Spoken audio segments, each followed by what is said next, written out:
Agriculture is the future. This is the power of agriculture. Our country is an agricultural land.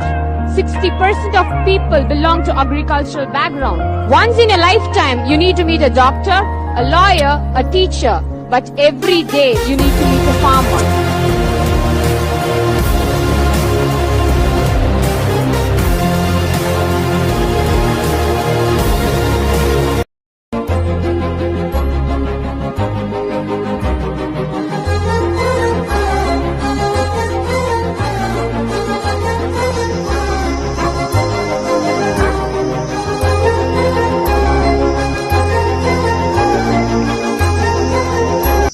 తాయి సందడిగా ఆగలేని తొందరగా సాగుతున్న ఈ పయనం ఎంతవరకు రేపు వైపు ముందడుగా లేనిపోని దుందుడుగా రేగుతున్న